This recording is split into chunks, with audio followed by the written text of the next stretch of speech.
അല്ലെങ്കിൽ സംസ്ഥാനത്തിന്റെ പൊതു നഗര ജീവിതം എന്താണ് എന്നുകൂടി അറിയാം. ഡാൻ കുര്യൻ തിരുവനന്തപുരത്തുണ്ട്. ഡാൻ കൂടി നമുക്കൊപ്പം ചേരുന്നു. ഡാന്, നഗരജീവിതം അങ്ങേറ്റം ക്ലേശകരമാണ്. കാരണം ഈ ചൂടിൽ പുറത്തിറങ്ങണം. പക്ഷെ അതിൽ ബുദ്ധിമുട്ടുന്ന ചില വിഭാഗങ്ങളുണ്ട്.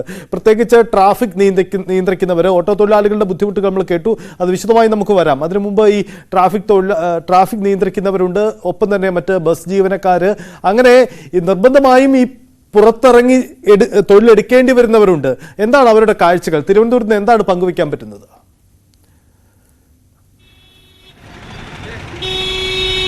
സജിത്ത്, ഏതാണ്ട് 3 ഡിഗ്രി വരെ ചൂട് തിരുവനന്തപുരത്ത് ഇന്ന് വർദ്ധിക്കുമെന്നാണ് കാലാവസ്ഥാ നിരീക്ഷണ കേന്ദ്രം ഏറ്റവും ഒടുവിൽ പുറപ്പെടുവിച്ചിരിക്കുന്ന നിർദ്ദേശത്തിൽ വ്യക്തമാക്കിയിരിക്കുന്നത്. പക്ഷേ രാവിലെ 8:30 മുതൽ പുറത്തിറങ്ങാൻ കഴിയാത്ത സ്ഥിതിയാണ് എന്ന് തന്നെ പറയേണ്ടി വരും. കാരണം അത്രയ്ക്ക് ശക്തമായ വെയിലാണ്, ഹ്യൂമിഡിറ്റി അനുഭവപ്പെടുന്ന ചൂടാണ് തിരുവനന്തപുരം ഉൾപ്പെടെ നഗരമേഖലകളിലെല്ലാം അനുഭവപ്പെട്ടുകൊണ്ടിരിക്കുന്നത്. ഇടയ്ക്ക് ചില മഴ പെയ്തു മാറുന്ന ഒരു സാഹചര്യം ഉണ്ടായാലും അതിശക്തമായ ചൂട് പിന്നീട് തലസ്ഥാനവാസികളെ അത്യന്തം നഗരജീവിതം ദുസ്സഹമാക്കുന്ന തരത്തിൽ മാറുന്ന കാഴ്ചയാണ് നമുക്കിവിടെ എവിടെയും കാണാൻ കഴിയുന്നത്.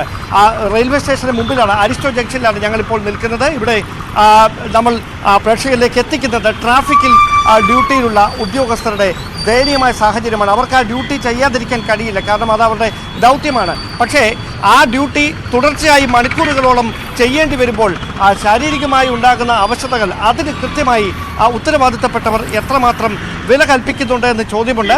ഒരു പക്ഷേ അവർക്ക് ഓൺ റെക്കോർഡിൽ, ഓൺ ക്യാമറയിൽ അവരുടെ എല്ലാ ദുരനുഭവങ്ങളും അവരുടെ സർവീസിൻ്റെ ഭാഗമായി നിൽക്കുന്നവരായതുകൊണ്ട്, ഉദ്യോഗസ്ഥരായതുകൊണ്ട് അങ്ങനെ പങ്കുവെക്കുന്നതിന് പരിമിതി കാണും. പക്ഷേ ആ ഉദ്യോഗസ്ഥനോട് ആദ്യഘട്ടത്തിൽ പറഞ്ഞത് ഇന്ന് ഡ്യൂട്ടിയിൽ ഒരാൾ മാത്രമാണുള്ളത്, ഉച്ചയ്ക്ക് 1:30 വരെ അദ്ദേഹത്തിന് ഇങ്ങനെ ഡ്യൂട്ടിയിൽ തുടരേണ്ടി വരുമെന്നാണ്. അത്രയ്ക്ക് ദുസ്സഹമായ സാഹചര്യത്തിലാണ് നിർബന്ധിത സേവനങ്ങൾ, പ്രത്യേകിച്ച് ഈ വെയിലത്തിറങ്ങി ജോലി ചെയ്യാൻ വിധിക്കപ്പെട്ടിരിക്കുന്ന ഏറ്റവും പ്രധാനപ്പെട്ട വിഭാഗങ്ങളിൽ ഒന്നായ ട്രാഫിക് പോലീസ് ഉദ്യോഗസ്ഥരുടെ ഗതി. അത് കൃത്യമായി നമ്മൾ എടുത്തു പറയണം, കാണേണ്ടവർ അത് കാണണം. കാരണം അവരുടെ ഡ്യൂട്ടി ഷിഫ്റ്റ് കൃത്യമായി നടപ്പിലാക്കി കൊടുക്കുന്നില്ലെങ്കിൽ ഈ പൊരിവെയിലത്ത് അവർ തളർന്നു വീഴുന്ന കാഴ്ച വിദൂരമായിരിക്കില്ല. കാരണം അത്രയ്ക്ക് ദുസ്സഹമായ ചൂടിനെ അതിജീവിച്ചുകൊണ്ട് ഈ ജോലി ചെയ്യാൻ നിയോഗിക്കപ്പെട്ടിരിക്കുകയാണ് ട്രാഫിക് പോലീസ് ഉദ്യോഗസ്ഥർ. നമ്മൾ വലിയ വികസനത്തിൻ്റെ പേരിൽ സോളാർ പാനലുകൾ, സോളാർ ട്രാഫിക് സിഗ്നലുകളൊക്കെ നഗരത്തിൻ്റെ വിവിധ മേഖലകളിൽ സ്ഥാപിച്ചിട്ടുണ്ടെങ്കിലും ഇപ്പോഴും ഉദ്യോഗസ്ഥരുടെ സേവനം തന്നെ, ഫിസിക്കൽ പ്രസൻസ് തന്നെ റോഡിൽ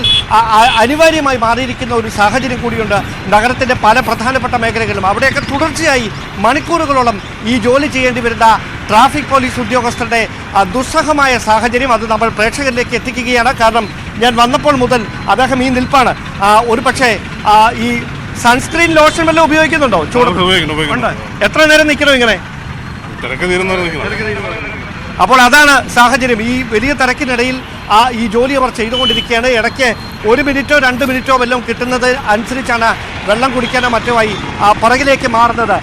നമുക്കറിയാം, ഈ നഗരത്തിലെ ഏറ്റവും തിരക്കുള്ള ഒരു സ്ഥലമാണ് റെയിൽവേ സ്റ്റേഷൻ പരിസരം. അവിടെ ഈ ഒരു ഉദ്യോഗസ്ഥൻ മാത്രം നിന്ന് ട്രാഫിക് നിയന്ത്രിക്കേണ്ട അവസ്ഥ എന്ന് പറയുമ്പോൾ ഞാനത് വിവരിക്കേണ്ടതില്ല. അത് ദൃശ്യങ്ങളിൽ കാണുന്ന എല്ലാവർക്കും ഒരുപോലെ വ്യക്തമാകുന്ന കാഴ്ചയാണ്. പോലീസിൻ്റെ സാന്നിധ്യം തമ്പാനൂർ പോലീസ് സ്റ്റേഷനൊക്കെ അടുത്തുണ്ട് എങ്കിലും അവർ ഒരു ഓൾറൗണ്ടായി പരിശോധനയുടെ ഭാഗമായി നഗരത്തിലേക്ക് വരുന്നു എന്നതൊഴിച്ചാൽ കൃത്യമായി ട്രാഫിക് നിയന്ത്രിക്കേണ്ടത് ഈ ഒരു ഉദ്യോഗസ്ഥനിൽ ഇപ്പോൾ ഇദ്ദേഹമാണ് ഡ്യൂട്ടിയിൽ. ഉച്ചയ്ക്ക് 1:30 ശേഷം മറ്റൊരാളായിരിക്കും. ആ ഒരാളിലേക്ക് കേന്ദ്രീകരിക്കപ്പെടുന്ന സാഹചര്യമാണ്. തമ്പാനൂരിനെ സംബന്ധിച്ച് സദാസമയം 24 മണിക്കൂർ, രാത്രി വൈകിയും ഇതേ തിരക്ക് തന്നെയായിരിക്കും.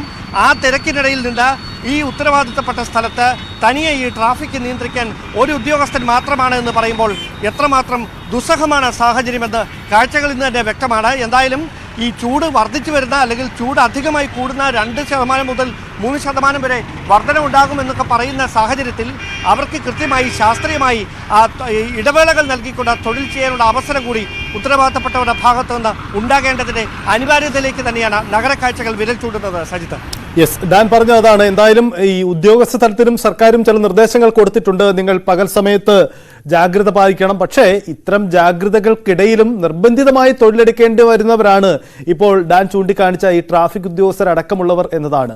പലപ്പോഴും പകൽ സമയത്ത് ഒഴിഞ്ഞായി നിൽക്കണമെന്ന് പറയുമ്പോൾ വീടുകൾ തന്നെയോ ഓഫീസുകൾ തന്നെ തുടരുന്നവരുണ്ടാവാം. അവർക്കിത് ബുദ്ധിമുട്ടുണ്ടാക്കുന്നില്ല. പക്ഷേ നിർബന്ധിതമായി പുറത്തിറങ്ങേണ്ടി വരുന്നവരുണ്ട്. അതിൽ മാധ്യമപ്രവർത്തകരുമുണ്ട്. ഡാൻ അടക്കമുള്ള, ശരണ്യ അടക്കമുള്ള, വിനേഷ്